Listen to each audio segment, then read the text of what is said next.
Okay. All right. We're going to do this again. All right. So now I see the green dots moving.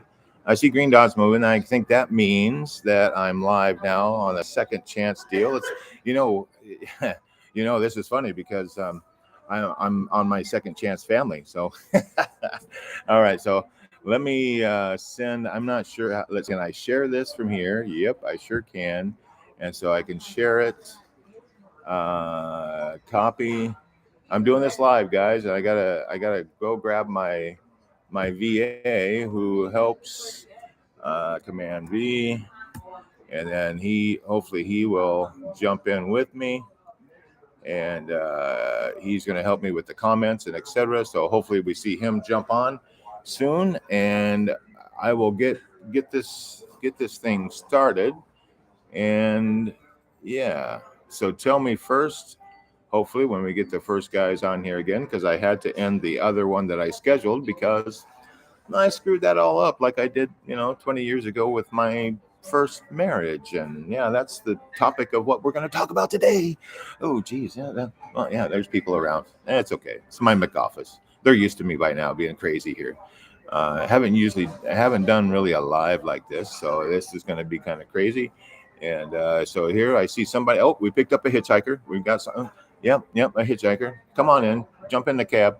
We'll pull over for you. Jump right in. We're just going to keep this convoy rolling. And let's see. First thing, if we got somebody on there, tell me if you can hear me. That's the first thing. Do you testing? Breaker 19. Can you hear me out there? Anybody out there can hear me? Yep. We're going to go all trucker in here somewhat. So anyway, another hitchhiker. I saw that. I saw somebody else in there. So in the chat, just put where you're from. And I'm glad that people are starting to see that we're going live because I screwed up the first time. Okay, just like my first marriage. I screwed up this scheduled live somehow or another. The sound got funky. And so here we are back on another live, my second chance live, kind of like my second chance marriage that is on the rocks too. So anyway, enough of that. All right, my ugly mug is filling the screen, and hopefully somewhere along the lines, I will get somebody that will tell me and let me know that the chat is working, but I haven't seen that yet. But 2 people have come on and they stayed. So that is a good sign, because before people jump on and they just see my mouth moving like a crazy man and they couldn't hear anything. And then they jumped off. So let's see. All right. How we doing, everybody? Whew. I feel like I'm starting to sweat. It must be the lights. Oh, am I going to blind you? Do I need to go like that? I don't want to blind you from the light shining off my bald dome there. But I appreciate you. Let me start this. I'm going to have some notes. Okay, so I'm going to open my phone. Hopefully, it doesn't try to jump onto my phone here like it did before with the sound. I don't like that. It should warn you first and say, "Do you want to go to your phone?" No, it didn't do that. All right, let's see. Whew, take a breath.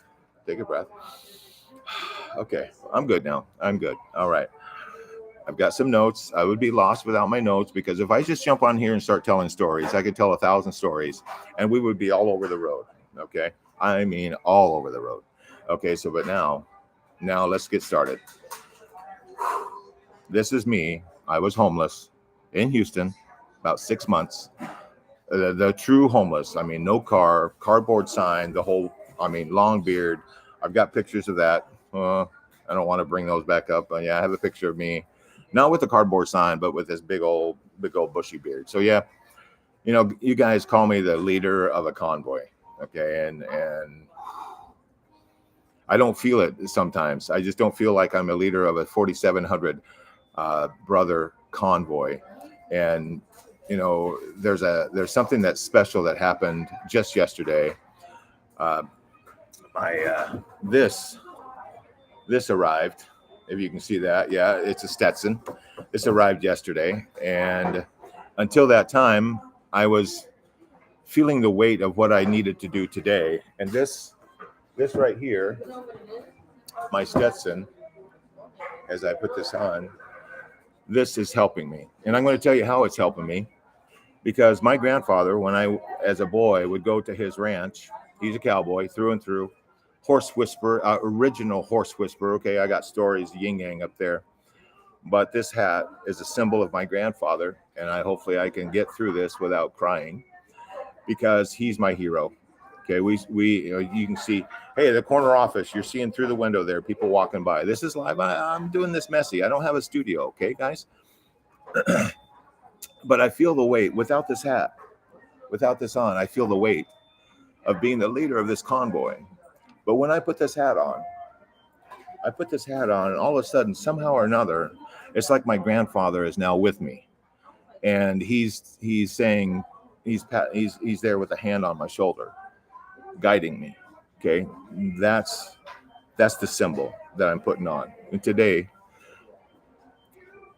this ended up becoming the only symbol that made it through my homeless days and into what I'm doing now, if that makes any sense. Oh, camera's up here. I'm looking at me. Camera's up here. Okay, I got you. I'm new at this. Okay, camera's up here. I got it. Notes are on this side. Okay, so only possession, symbol of my grandfather, stayed in this dusty box for years and years and years. It was a gift from my now mother-in-law. That's a whole nother story we won't go into. Still married to her daughter, but separated. That's a whole nother thing too. But a heavy thing. And then when I put this hat on, it ignited the inner big rig in me. My mind motor, my diesel-powered mind motor started rolling. My passion-filled heart started to turn. My purpose-driven rear end, that's my inner drivetrain right there.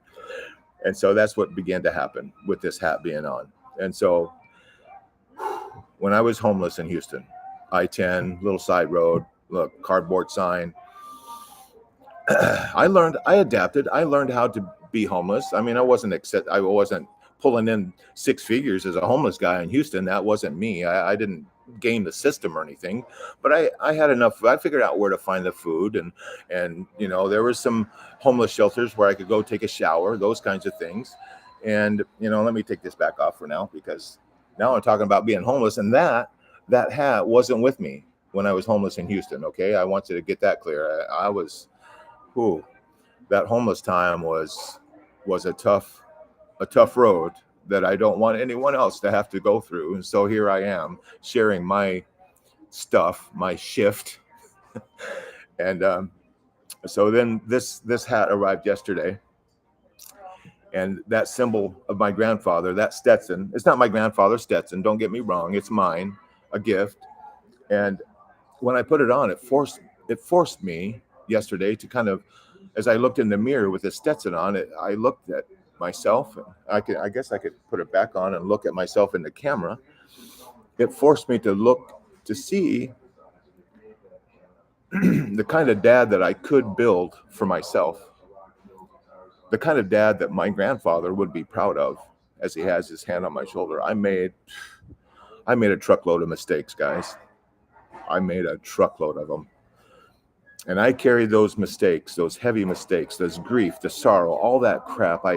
I carried that around in me. It's one of the trailers that I carried around for 10 years. And you know what I was doing? I did it solo. I solo drove that decade. I call it my decade-long therapy session. It wasn't therapy.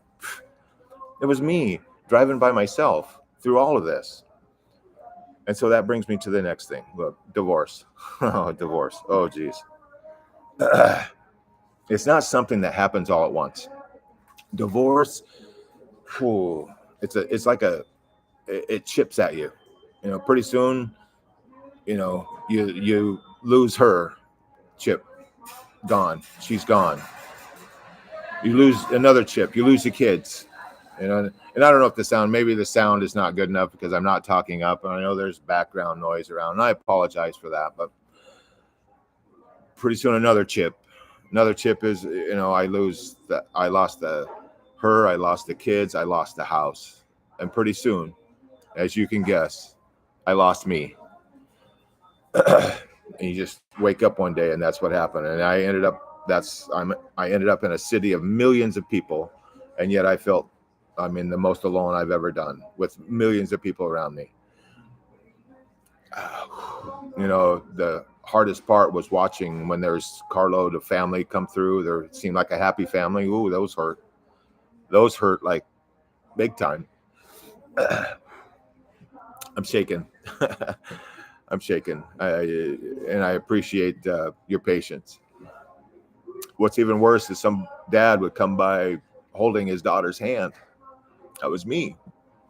That was me when I was a happy dad with my daughters and holding their hands and holding them and bedtimes and all the stuff that ended up being in a moment gone as I stood in that bedroom door staring at that damn twin bed mattress that my ex left. That was the message. That was the moment that I knew it was over. So yeah, I had this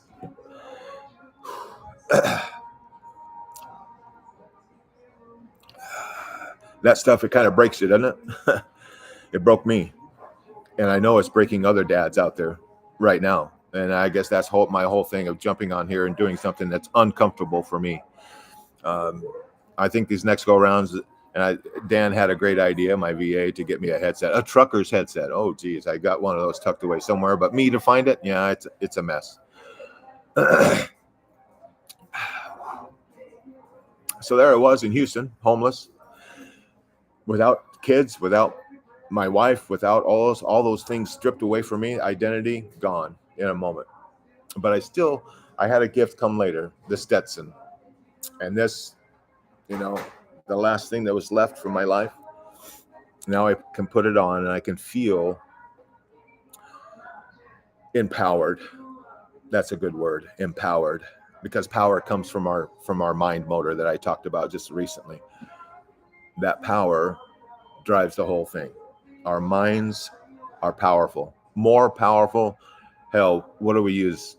Less than 5% of our freaking brains.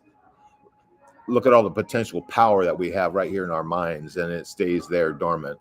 We just sit there and spin our wheels, and we're in neutral, revving it up because we got mad at some little thing that happened just today right here in my McOffice. Some drivers, Uber drivers, whatever, got pissed off or something. There was something going on. But anyway, I dusted off the box. I got my Stetson delivered.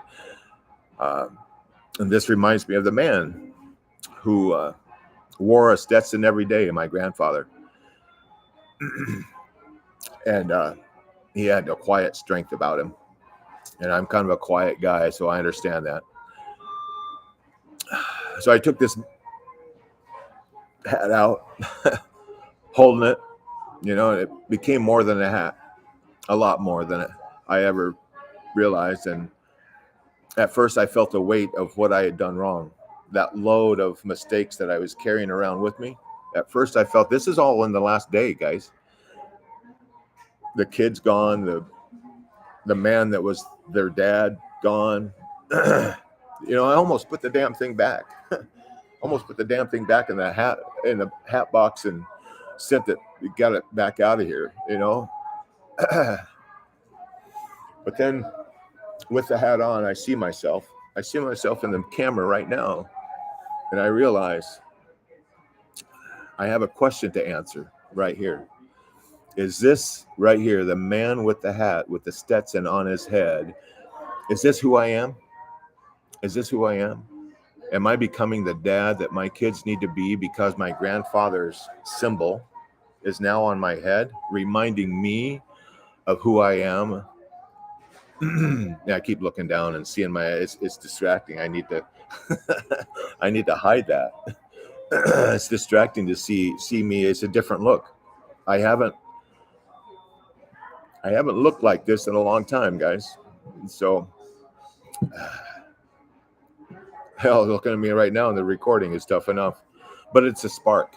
It's a spark. And I know this is fumbling and bumbling all over the place. The sound's not very good. I know all of that stuff, but I'm going to do this anyway. Okay. I'm going to push through all the crap. It's a storm, you know, and I'm going to drive through the storm just like when I was a truck driver. No storm was going to stop me. This load is going to I'm picking up this load and I'm going to deliver it. And that's what exactly what I have done. I'm going to point to the camera right now. That's exactly what I have done in my years before becoming even a truck driver.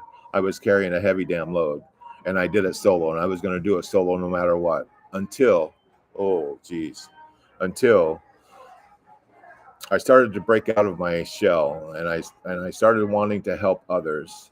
And I joined this damn Facebook group. This Facebook group was called, get this, Divorced Dad Support Group on Facebook. What? Yeah, it's Jared. It was Jared's. I'm saying was because I jumped in that thing scared. I mean, my hands were shaking just like they are now that I'm doing this live. I was scared to share my shit. Okay, as simple as that. I was scared to share my shit because I made all those mistakes. I had that heavy load. Nobody wants to hear my shit, right? You know, I'm not a lawyer. I'm not a therapist. I'm barely a coach right now, right? Who the hell am I? You're probably asking yourself right there when the people come on, who the hell is this guy going to talk to me about being a divorced dad? Get out of here. Maybe it's not for you. Maybe this trucking thing is not for you. That's okay. There's plenty of other help out there. You can go get your therapist. You can go do the other things. But you know what I found when I joined the group? As scared as I was to share my story, just what I told you, I lost her, I lost the kids, I lost the house, I lost my job, and I lost myself. And that's the story in about one sentence. And I shared that. And in that group, not knowing who I was, I started getting emojis. I started getting comments on my shit that I shared in a Facebook group called Divorced Dad Support Group. And I lost it. I started crying my eyes out because for the first time in 20 freaking years, I didn't feel alone. I don't have any tissues. I got some golden McNapkins. Hold on. Jesus. So yeah, I joined that Facebook group and I shared my shit in that story of losing her, the kids, the house, the job, and even me, and ended up homeless in Houston. I didn't share the whole damn thing. I shared them a little bit. And the emojis happened and they started commenting and I answered comments and all of a sudden I figured this, I was like, this is helping. I took a breath. This is freaking helping me. I couldn't believe it. The tears started to dry and I jumped in and I started seeing, I went back through some of the posts that were before and I said, oh, geez, he's got it worse than I did. I was homeless in Houston and this guy, oh, geez. And so I started with everything I had, in the spare moments I had at that time, I would respond to the posts that come through and I would say, oh, my brother, that's gotta hurt. And I would share, I let them know that I was listening, that I heard them. And that's what a divorced dad running solo wants to hear. I mean, it's tough. There's times that the Facebook group, a divorced dad support group, it gets freaking heavy, guys. It gets heavy.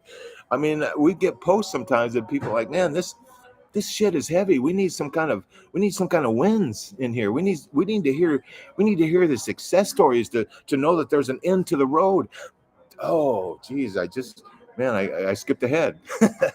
No, look, that's what we're doing here. It's exactly what we're doing here. That's why I'm here. That's why I've got this passion project that has become all encompassing. I got to go to work tonight at 6:00. Well, I got to leave here by 5. Okay. That's my limit. Okay. And if people start jumping on and going, holy shit, this is me, I'll stay till 5. That's my limit. But I joined that Facebook group, trembling hands. I can still remember I didn't want to hit send. It's like yesterday. I didn't want to put this hat on. Because I felt the freaking weight of all the years behind come back to hit me. And then I put the hat on. I said, you know what? I will step up. I will become the leader that my divorced dads need in this Convoy group. my Facebook Convoy group, the one that I will stand and protect that group with my life. That's how passionate I am about this. But I joined that group. I'm not alone.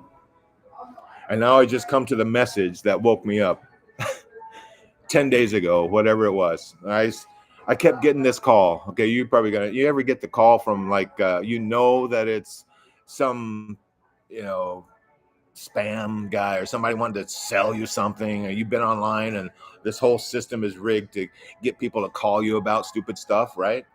Well, the spam call is like, this call come in, decline. I have a boy, he's autistic. You know how fast he's watching a phone, and when a notification comes in, he flicks that thing away faster than I can. And that was me. Decline. And then last Tuesday, I hit the green. I accepted. I accepted the call. You know what? The call was just three simple words. 3 words. This place is kind of empty now. It's kind of my jam. You want to know? Oh, you want to know what the 3 words are? The 3 words? You're not alone. I'll say that again. You are not. Okay, you're not alone. 3 words.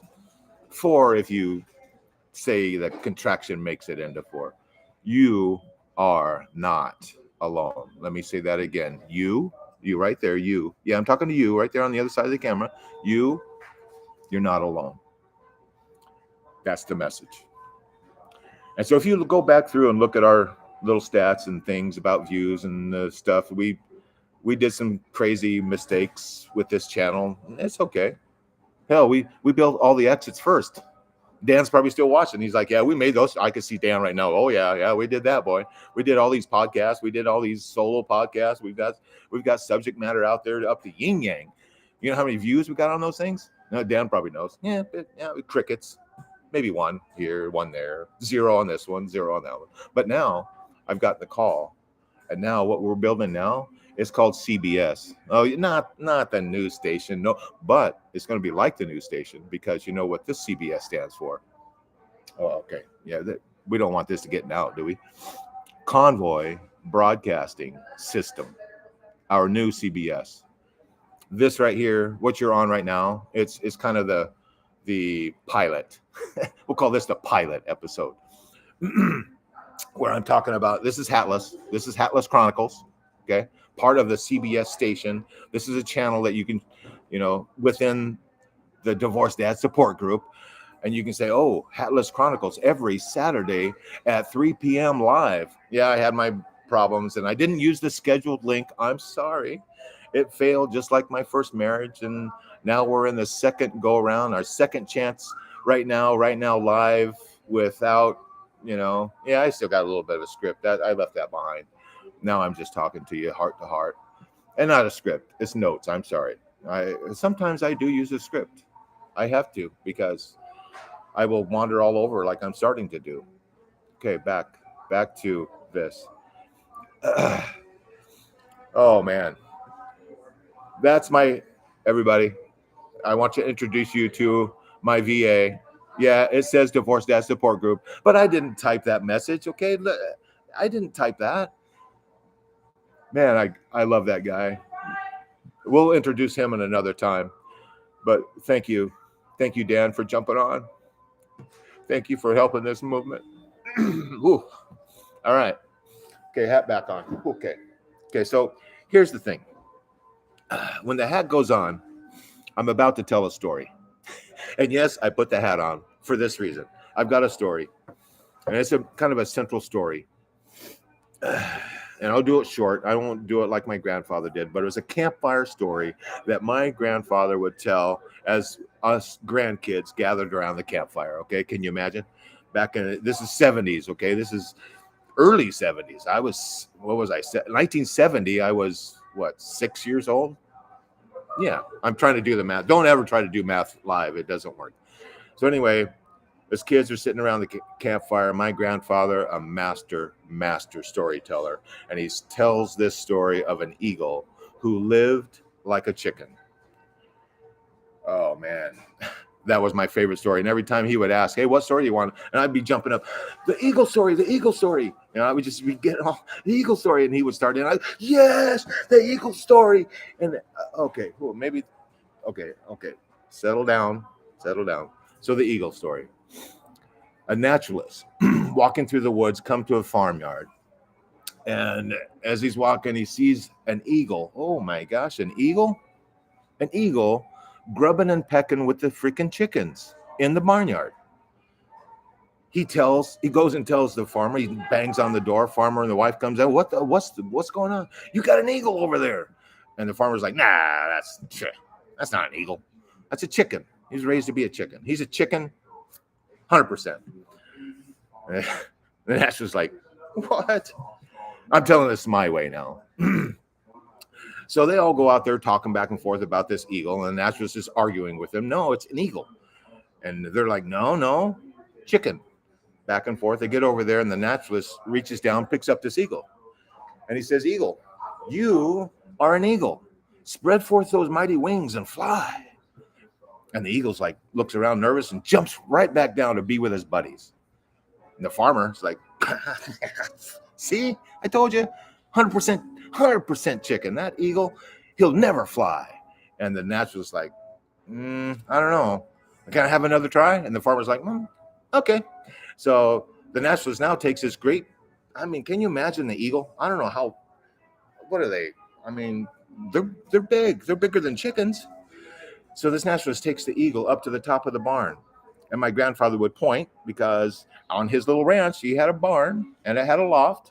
And he would point up to the door and he'd say, and the naturalist took him up to that door up there. And he reached out over the ledge, and now he says, Eagle, you are an eagle. Spread forth your mighty wings and fly.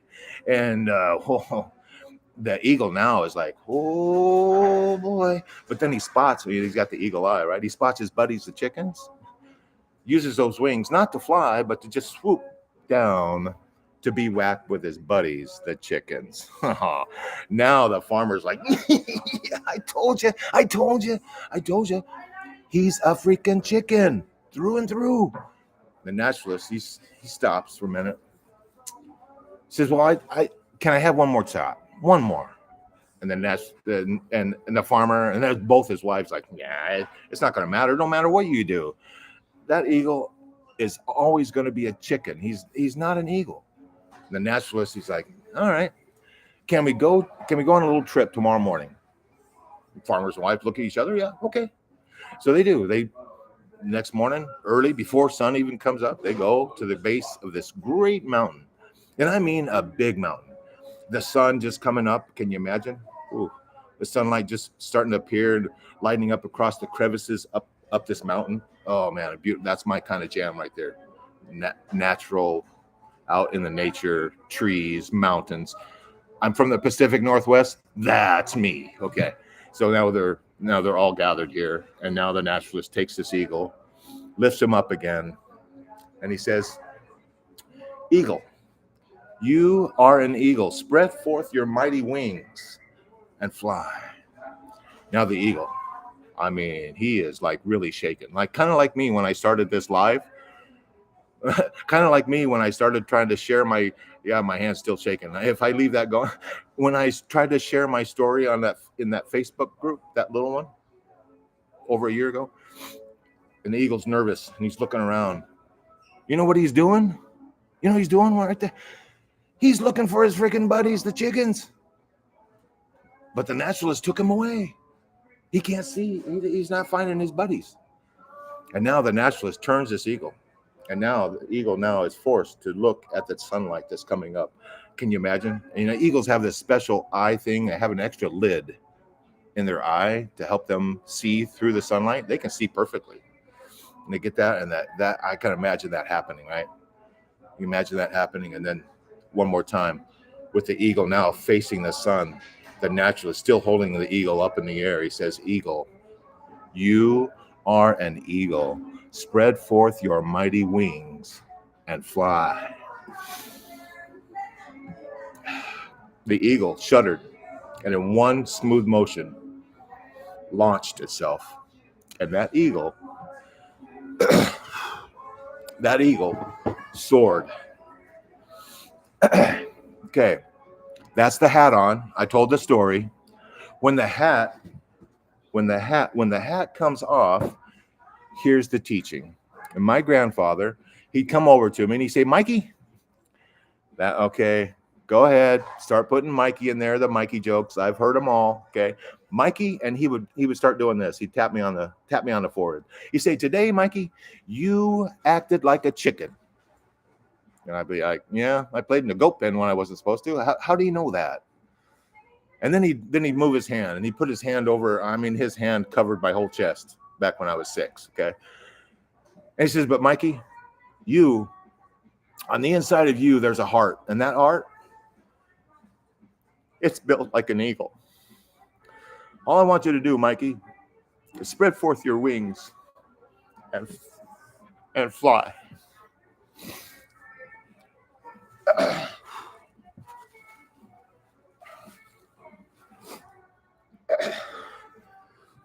So now, brothers, I'm going to do for you what my grandfather did for me when I was 6. I'm going to tap you right there on the forehead. Can you feel it? Can you feel me tapping you on the forehead? And brother, today, you acted like a chicken. And then if I could, I'd put my hand right there. I don't know, whichever way. I'm going to put my hand right over your heart, right over your chest, right where the heart is. And I'm going to say, brother,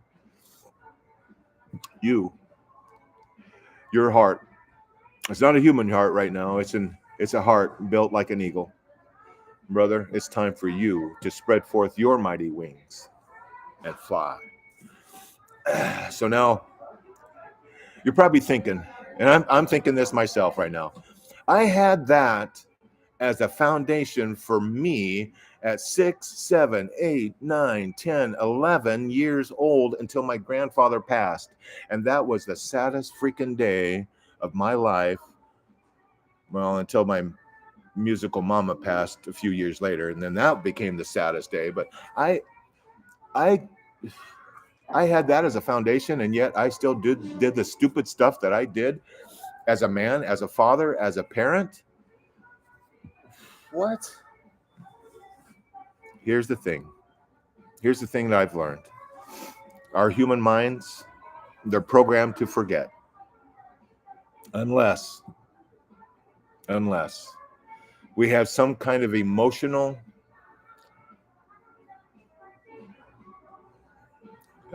trigger, emotional connection. 911, perfect example. 911, 9/11. I can take you to the exact spot where I pulled over and cried when I first heard about 9/11. I can tell you the color of the rock that was there. I can tell you the car I was driving. I can tell you exactly. And my mind, my heart took an emotional snapshot. And now when I think about it, I can go back to that exact spot. I did the same thing with the bedroom doorway. Staring at the twin bed mattress, I did the same thing then. I did the same thing when my grandfather placed his hand over my heart. You see, there's both good and bad emotional triggers that we can have from this stuff. Most of the time, when you hear in the news, you're going to hear about all the negative stuff. Well, right here on this channel, we're going to talk about some of the negative shit. Yeah, we do. That's what we do. We talk about the negative shit, and we're honest about it. And we learn to be us, even through all the crap that we are hauling in the trailer behind us. Like I hauled behind me for those however many years. I say a decade. I don't know. It was 7 years at least. Driving solo. Wow. I hope this helps. You know, I'm bringing up my notes because I got to get back. I didn't plan on telling that story. I didn't plan on doing the hat thing for the story and then taking the hat off for the teaching. I didn't plan that. That's not here in my notes. Okay. We have choices every damn day that we can make. Okay. And that's where I'm coming. Let's go back to that. Every choice. I made choices to jump in the goat pen when I wasn't supposed to, and got caught because the billy goat, the reason why I wasn't supposed to be in the pen, head butted me in the butt and launched me over the gate that I was trying to get away from him. And my grandfather saw it. Yeah. Anyway, so that's, see how I wander? That's not in here either. But it's about the engine up here. I'm going to bring you back to that. The engine. The diesel-powered engine, the mine motor, is just as powerful as that diesel motor that's sitting in that big rig, pulling those heavy loads. We have the same power right here. You know what? We don't even know the potential that our minds have. We don't. Choose the path, guys. Choose your path, what you want to do. And we're going to get into all kinds of tools. We're not going to do it right now, but I've got, you want the list? Here's the first one, a powerful one. It's called the hand GPS for Div Dads. Yeah, the Div Dad hand GPS. You carry it with you everywhere. We'll leave it at that. That's one of the tools. It's a GPS. We got all kinds of metaphors. The windshield, the mirror. I could take you right now. I could take you through a mindfulness exercise that will get you to focus on what's right in front of you in your rig, and get your face out of the rear view mirror, where most people, when they have these emotional negative triggers, where they live. Ooh, powerful. It's right here. And if you've ever seen, I have a video out there talking about this. Go look it up. It's a short. I talk about the kids. So there's all kinds of things that we're going to be doing on this channel. I appreciate someone has stayed with me. I know Dan's on here. I see a number 2. So we've had a hitchhiker hang on and view us this long. Thank you, brother. If you're a brother, I know I'm used to saying brother all the time because we have a Facebook group that's all brothers. Okay. And I say brother like by default. But now I'm on a CBS news thing, Convoy broadcasting system station right here on YouTube. That's what YouTube is. And what this is allowing me to do is, remember that message I said, you are not alone, the call that I accepted. That's why I'm here. That's why I'm doing this every Saturday, 3 p.m. right here. Hopefully Dan will get me straight on how to do it from a scheduled live and not have it go to the mic that was on my phone that was causing an echo and all of that. We'll get all that stuff figured out, you know. These lives just now echo the same thing that I did 20 years ago when I screwed up my first marriage, and now I'm in the second chance live.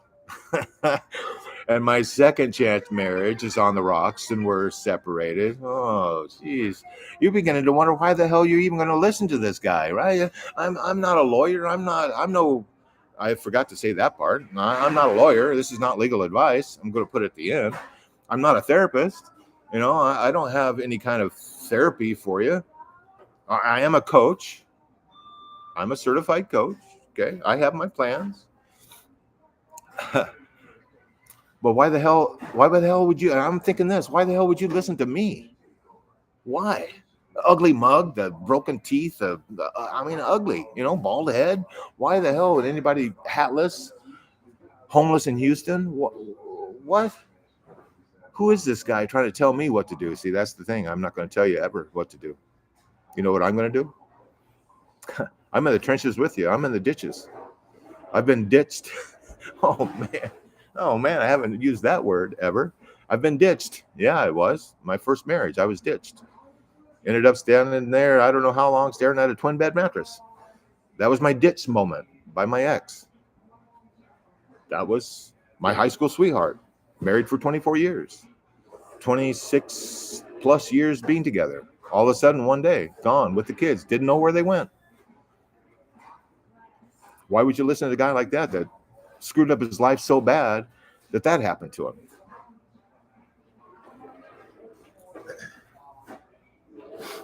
I'll tell you why. Because there is such a thing as having help from someone else. and not feeling so alone, because right now I do feel my grandfather's hand on my shoulder guiding me. I'll leave you with that. I love you, brothers.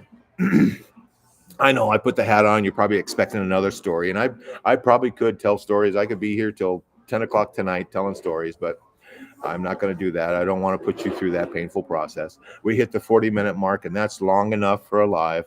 I've been told that's about the magic moment to end a live, and so I'm going to do that. But I want you to know, you are not alone. Not now. Not now that you've joined this convoy. And even more so, if you join the convoy on Facebook, oh, geez, I protect that with my life. And you don't even know the power of that Facebook group, because I stand at the guard. Dan stands at the guard. You know what we don't allow in that Facebook group? It's a damn support group, guys. We don't go in there selling. We're in there to serve. We're in there to serve our brothers. We're not in there to sell a coaching program. I'm a coach. Have you found one single post in that Facebook group that says I'm a coach? Hell, most people probably don't even know, except my name says it. That's the only way they know I'm a coach. And I stay quiet. And I serve. And I don't sell. And I appreciate you, brothers, staying this long.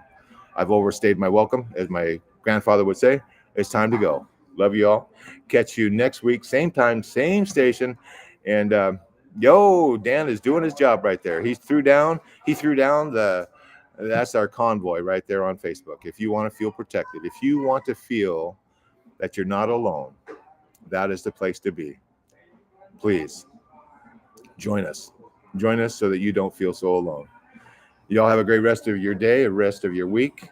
If you're so inclined, tomorrow, 3 p.m., today has all been about the worldly stuff. Okay, I call it the Hatless Chronicles. Hatless Chronicles today on Saturday, we talk the worldly stuff. We talk the strategies. We talk this and that. And we know what we do? We leave God. We don't put God dead, in the center here. I talk about him in passing. Tomorrow, 3 p.m., let me tease you with this. Still hatless, but there's going to be a time I'm going to put the hat on tomorrow. Tomorrow is my hatless sermon. My second one, actually, tomorrow, 3 p.m., same time, same station, right here on CBS, Convoy Broadcasting System. It's our station to broadcast to the world. Tomorrow, I'm not a preacher, okay? I'm not a preacher, but I'm a pretty damn good storyteller. And so tomorrow, 3 p.m., I'm going to break down for those that want to. You're invited. Join us live tomorrow, Sunday, 3 p.m. for the spiritual version of what I just shared today. Yep. Tomorrow, God's going to be center, and we're going to go through some scriptures. We're going to do some testimonials. I'll even say a little prayer at the beginning. Okay. I'm not going to do it here, because this is the worldly lane where we talk strategy and we talk this and we talk. In fact, what's coming up next for this one? Oh, remember this? That is going to be our next topic right here on Hatless Chronicles. See you all next week, 3 p.m.